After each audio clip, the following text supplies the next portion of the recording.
you can actually get the clients you actually want that actually pay your fees, that you can actually make a profit. Imagine that.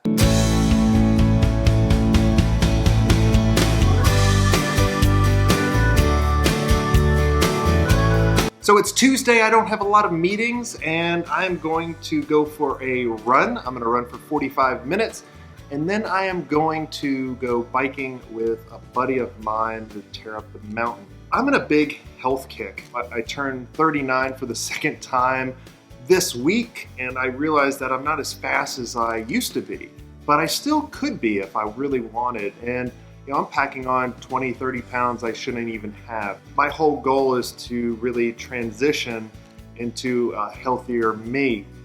And that brings up a really good question that someone asked, whose name is Jason, really good name. And so let's transition to this question, because I think it's really fitting for the day.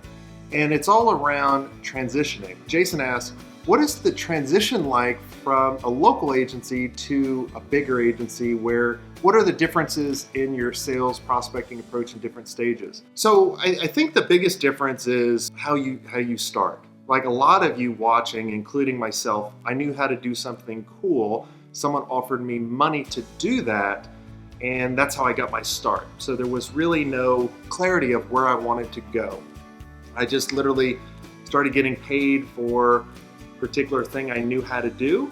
And then that person liked what I did for them, and they passed me on to the next. So my business was built on referrals. Does that sound familiar? What started happening was we started winning business that was just like the business we just did, or a little bit lower, never above.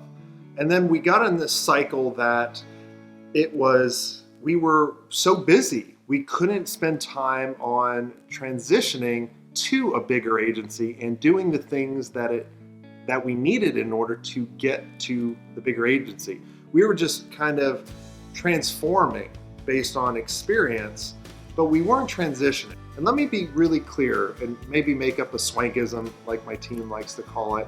And for all you word nerds out there, this may not mean exactly, but you'll get my point. So I look at transitioning as you want to transition from something in order to something greater, and you have a goal and you have an idea.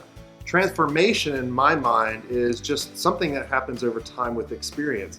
So we were transforming based on our experience, but we weren't transitioning. So when we started transitioning and we started dedicating the time in order to do what it actually took, then we started picking a niche. We started getting a specialization.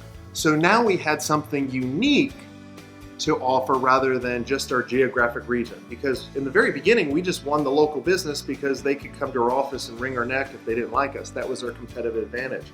But when we started wanting to transition to a bigger agency and win the bigger clients, we needed to have a specialization, have a niche. That was really important in order to make that happen. So when we started doing that, we started winning the bigger businesses. So we weren't a Me Too agency anymore.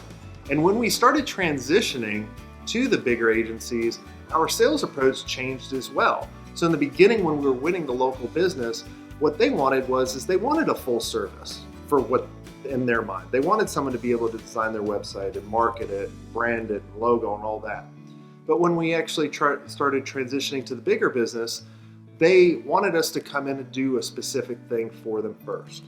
And so when they would come to us for a website or come to us for marketing, we would slice off part of that core service and sell a foot in the door offer, some kind of discovery strategy, which would eliminate the proposal. I know you guys would love that, and it would save you a ton of time, and it would get rid of a lot of the tire kickers.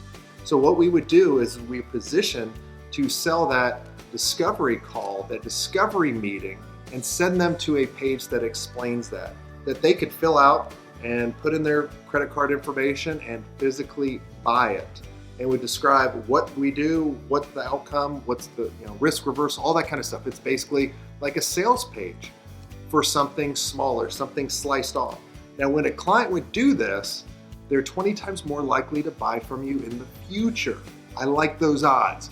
and they're going to buy a lot quicker. So it's going to reduce your sales cycle dramatically. And then once we got through the discovery and they like what they do, then we would transition to a proposal for the bigger engagement that we would do with them. You're going to close a lot quicker, you're going to win a lot more business, and you're going to save time. So that was the biggest difference from transitioning from a smaller agency to a bigger agency on our sales approach. Now, in all the other different facets of hiring and all that kind of stuff, it's a whole different ball of wax. Is there a ball of wax? Did I just make up a word? Maybe I did, I don't know. Just remember, transition is something that you're working toward. Transformation just happens over time. And then you can actually triumph, and you can actually get the clients you actually want that actually pay your fees, that you can actually make a profit. Imagine that. Going to fly my drone as well as my P-51 at the park.